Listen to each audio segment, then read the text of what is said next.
ಆರಾಮ ಆರಾಮ ಆರಾಮ ಒಳ್ಳೇದಾಗಲಿ. ಬಾಯ್ ಬಾಯ್. ನಮಗೊಂದು ಸ್ಪೆಷಲ್ ಫೀಚರ್ ತೋರಿಸ್ತೀನಿ ನೋಡಿ ಈ ಕಾರಲ್ಲಿ. ನಿಮ್ಮ ಮನೆಯವರು ನಿಮ್ಮನ್ನ ವೆಲ್ಕಮ್ ಮಾಡ್ತಾರೋ ಇಲ್ಲೋ ಗೊತ್ತಿಲ್ಲ, ಈ ಕಾರಲ್ಲಿ ಸೀಟ್ಸ್ ನಿಮ್ಮನ್ನ ವೆಲ್ಕಮ್ ಮಾಡುತ್ತೆ. ಇದರಲ್ಲಿ ವೆಂಟಿಲೇಟೆಡ್ ಸೀಟ್ ಇದೆ ಬ್ರೋ ಮೋಸ್ಟ್ಲಿ. ಇದರಲ್ಲಿ ಚುಕ್ಕಿ ಚುಕ್ಕಿ ಎಲ್ಲ ಕೊಟ್ಟಿದ್ದಾರೆ.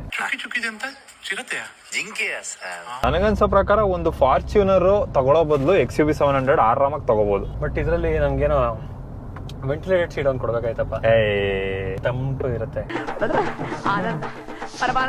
ಇದನ್ನ XUV 700 ಅಂತ ಕರೆಯಲ್ಲ, XUV 700 ಅಂತ ಕರೀತಾರೆ. ಏನ್ ಬ್ರೋ ಇದು ಯಾವ ಕಡೆಯಿಂದ ಓತ್ರ ಕಾಣುತ್ತೆ ಬ್ರೋ ಇಲ್ಲಿ ನಿಮಗೆ? ಬ್ರೋ ಅದು ಮಹೇಂದ್ರ ಅವ್ರದ್ದು ಸೂಪರ್ಸ್ಟಿಷಿಯಸ್ ಬಿಲೀಫ್. ಅವ್ರದ್ದೆಲ್ಲಾ ಕಾರನ್ನು ಓ ಇಂದಾನೆ ಎಂಡ್ ಆಗ್ಬೇಕಂತ. ಎಷ್ಟೊಂದು ಜನಕ್ಕೆ XUV ಫುಲ್ ಫಾರ್ಮ್ ಗೊತ್ತಿರಲ್ಲ. ಕ್ರಾಸ್ ಓವರ್ ಯುಟಿಲಿಟಿ ವೆಹಿಕಲ್ ಅಂತ. ಏನಕ್ಕಪ್ಪ ಇದನ್ನ ಕ್ರಾಸ್ ಓವರ್ ಅಂತ ಕರೀತಾರೆ ಅಂದ್ರೆ, ಇದೊಂದು ಸೆಡಾನು ಮತ್ತೆ SUV ಗೆ ಕ್ರಾಸ್ ಆಗಿರುವಂತ ಗಾಡಿ. ಕ್ರಾಸ್ ಬ್ರೀಡ್ ಅಂತಾನೆ ಹೇಳು. ಮಹೇಂದ್ರದಲ್ಲಿ ಫಸ್ಟ್ ಮೋನೋಕಾಕ್ ಬಾಡಿ ಬಂದಿದ್ದು XUV